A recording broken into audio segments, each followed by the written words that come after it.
Welcome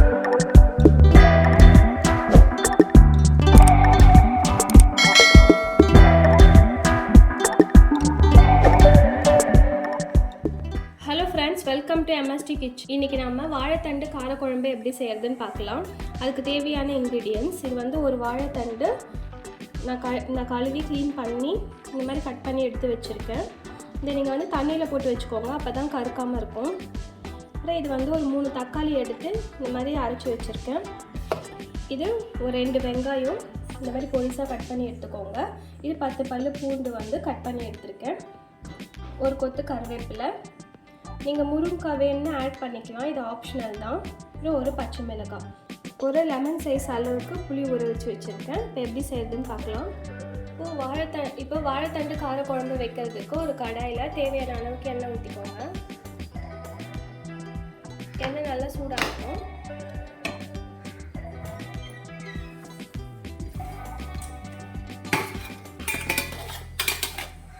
எண்ணெய் நல்லா சூடானதும் தாளிக்கிறதுக்கு கடுகு, சீரகம், கொஞ்சம் உளுந்து, உங்ககிட்ட வடகம் இருந்தால் ஆட் பண்ணிக்கோங்க. நல்லா பொரியட்டும்.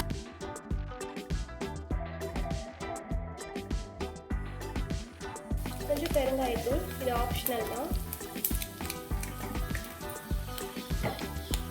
நல்லா பொரிஞ்சதும் நம்ம பூண்டு ஆட் பண்ணிக்கலாம்.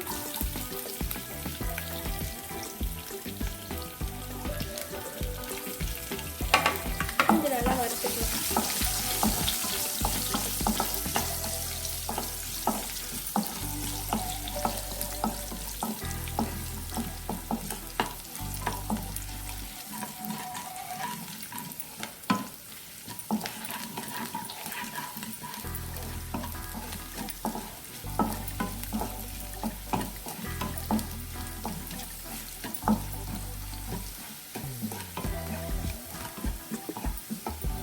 நல்லா வதங்கிடுச்சு.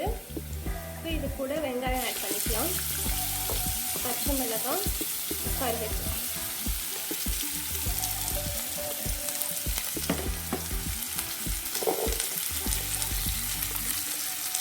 ஆட் பண்ணி நல்லா வதக்கி விட்டுக்கோங்க.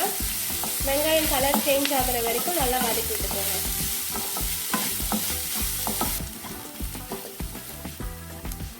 இப்போ பார்த்தீங்கன்னா வெங்காயம் நல்லா வதக்கிடுச்சு. இப்போ நம்ம தக்காளி ஆட் பண்ணிக்கலாம்.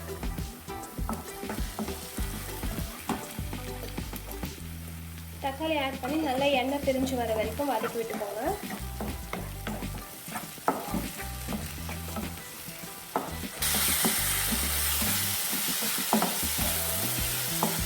இப்போ தக்காளி நல்லா வதக்கிடுச்சு. நம்ம வாழைத்தண்டை ஆட் பண்ணிக்கலாம். கூடவே முருங்கைக்காவையும் ஆட் பண்ணிக்கலாம். ஆட் பண்ணி நல்லா வதக்கி விட்டுக்கோங்க.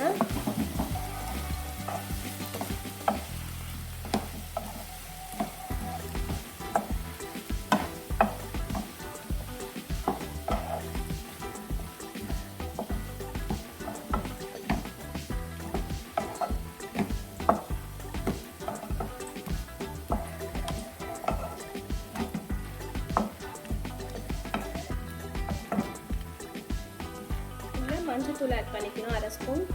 குழம்பு மிளகாய் தூள் ஒரு 2 ஸ்பூன் ஆட் பண்ணிக்கலாம். குழம்புக்கு தேவையான அளவுக்கு உப்பு ஆட் பண்ணிக்கலாம்.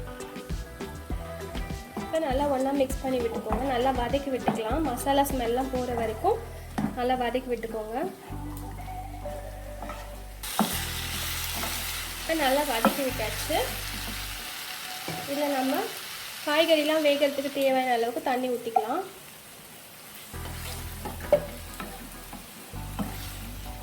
இப்போ தண்ணி ஊற்றி நல்லா மிக்ஸ் பண்ணிவிட்டு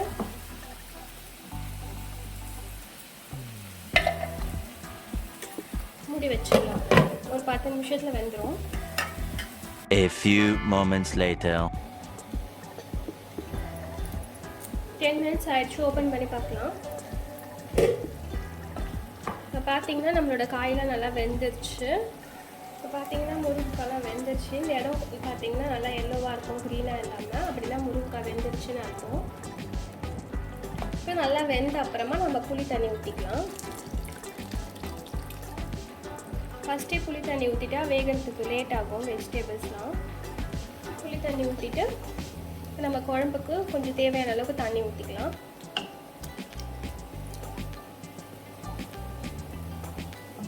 இப்போ நான் இதில் வந்து மிளகு, சீரகம், வெந்தயம் வந்து ஒரு பவுட்ரு பண்ணி வச்சுருக்கேன், அதை ஆட் பண்ணிக்கிறேன். மிளகு, சீரகம், வெந்தயம் எல்லாம் அரை ஸ்பூன் எடுத்து நல்லா வறுத்து பவுட்ரு பண்ணி வச்சுக்கோங்க. அந்த பவுட்ரு இப்போ நம்ம ஆட் பண்ணிக்கலாம்.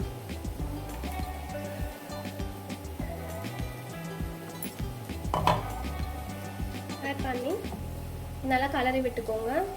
இப்போது ஐ ஃப்ளேம்லேயே வச்சு ஒரு ஓப்பன்லேயே ஐ ஃப்ளேமில் 5 மினிட்ஸ் கொதிக்க வச்சுட்டு நம்ம ஆஃப் பண்ணிடலாம். இதில் கொத்தமல்லி எல்லாம் தூவிக்கிறேன்.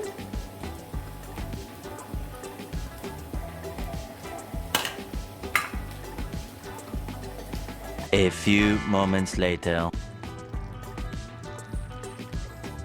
இப்போ பார்த்திங்கன்னா நல்லா கொதிச்சு நம்ம காயெல்லாம் நல்லா வெந்துடுச்சு. நம்மளோட வாழைத்தண்டு காரக்குழம்பு ரெடி ஆகிடுச்சு. நம்ம ஸ்டவ் ஆஃப் பண்ணிவிட்டு சர்விங் பவுல் சேஞ்ச் பண்ணிடலாம். சுவையான வாழைத்தண்டு காரக்குழம்பு ரெடி ஆகிடுச்சு. இதை நீங்களும் ட்ரை பண்ணி பார்த்துட்டு எப்படி இருக்குன்னு மறக்காமல் கமெண்ட் பண்ணுங்கள். என்னோடய வீடியோஸ் பிடிச்சிருந்தால் லைக் பண்ணுங்கள், ஷேர் பண்ணுங்கள், MST கிச்சனை சப்ஸ்கிரைப் பண்ணுங்கள். Thank you friends. பாய்.